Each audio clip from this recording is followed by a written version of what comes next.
After 30 years, the police officer who found the boy in the trash can get the call that would alter his life forever. To aid others has always been a lifelong goal for Julius Johnson. Honesty, loyalty, and selflessness are just a few of the virtues he picked up as a scout.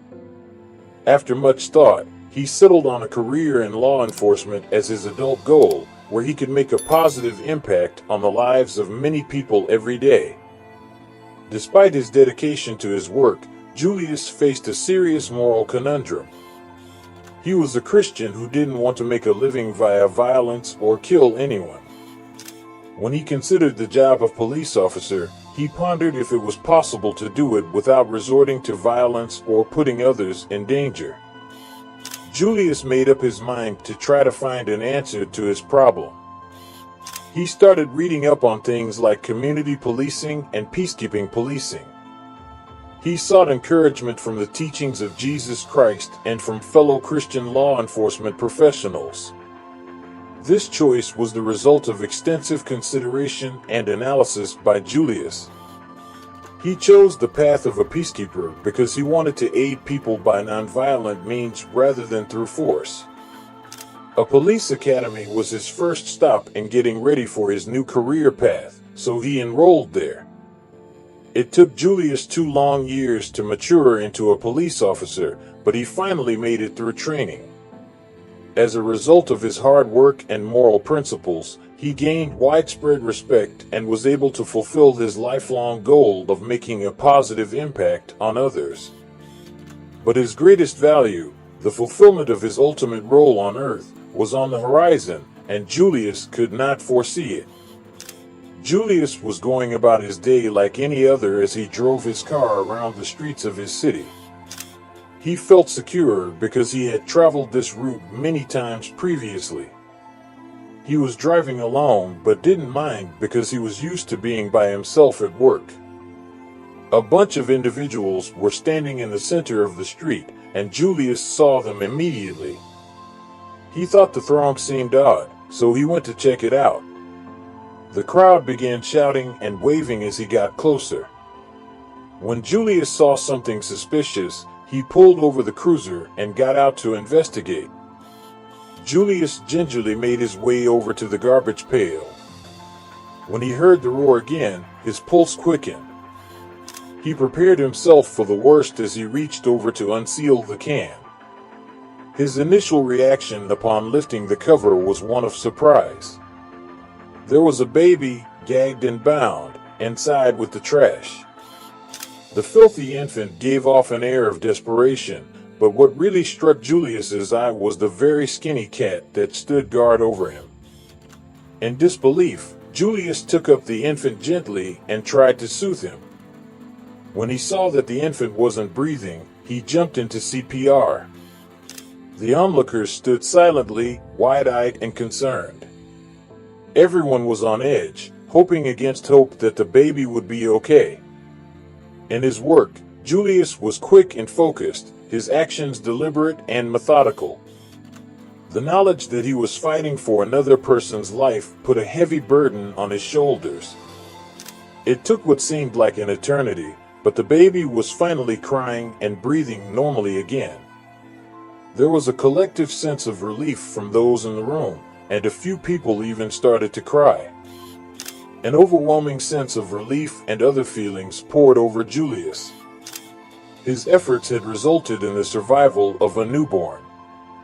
Julius and the others there attempted to untie the infant and calm him down while waiting for backup and the ambulance to arrive.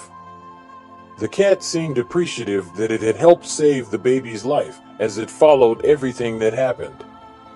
Next to the cat, Julius found an envelope containing a farewell note from the baby's mother. However, the contents were entirely scraped by liquids that had been tossed in the trash. Nothing written was legible to him. The baby had begun to breathe normally again by the time the ambulance arrived, but she still needed to be rushed to the hospital immediately. While the infant was being treated in the hospital, Julius and his group began their investigation. They questioned the witnesses to get a sense of who might have been responsible. After months of trying, the probe yielded no results. Putting the infant in the garbage can by itself seemed like a magic act.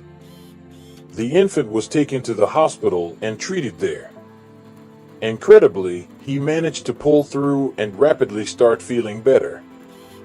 He was taken into state custody and put into a foster home while officials looked for a permanent home for him. Julius was kept up to date on the baby's development and felt a sense of responsibility for the child.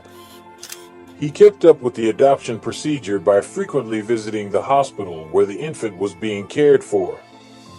He felt responsible for the baby's future happiness and wanted to see him adopted by a loving family. After weeks of searching, a family was chosen to adopt the infant. They were a caring family that couldn't wait to welcome a new member into their home.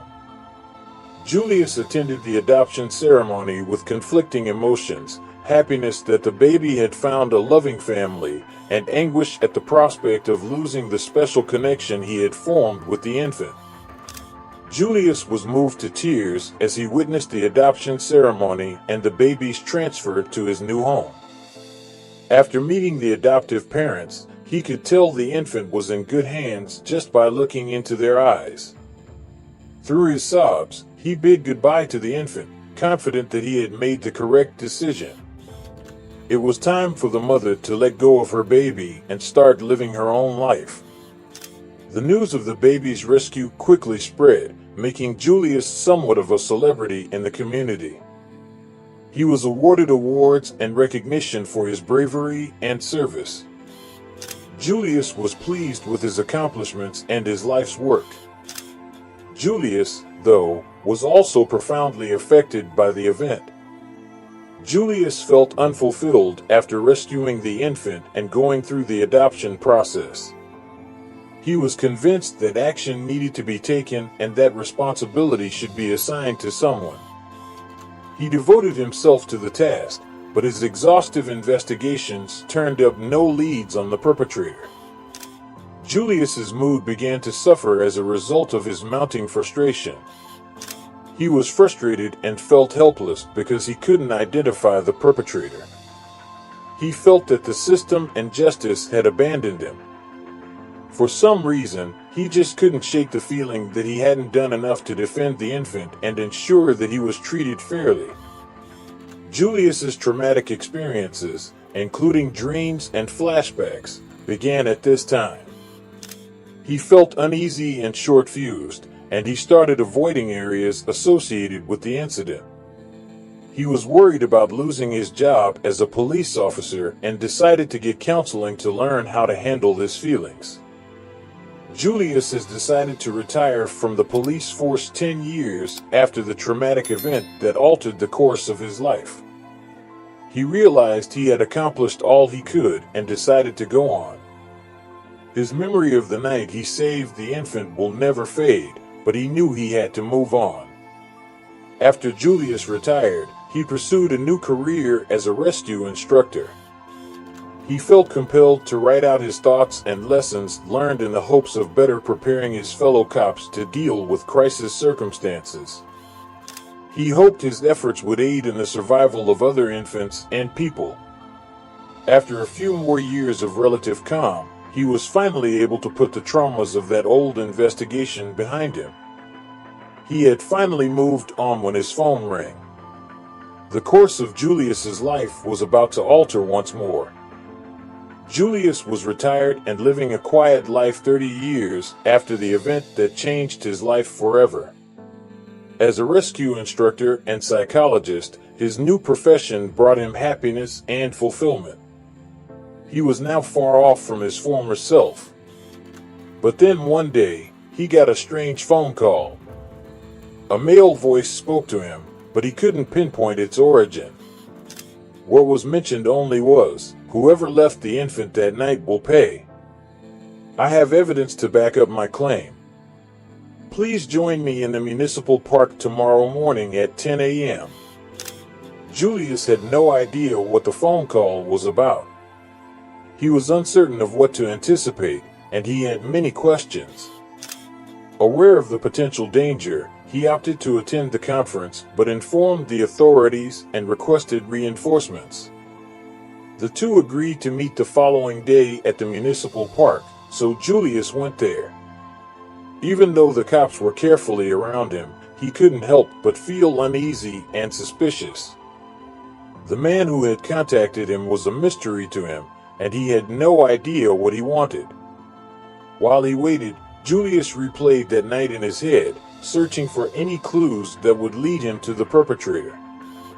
He pondered the motivations behind someone coming forward 30 years later and the validity of any evidence they may present.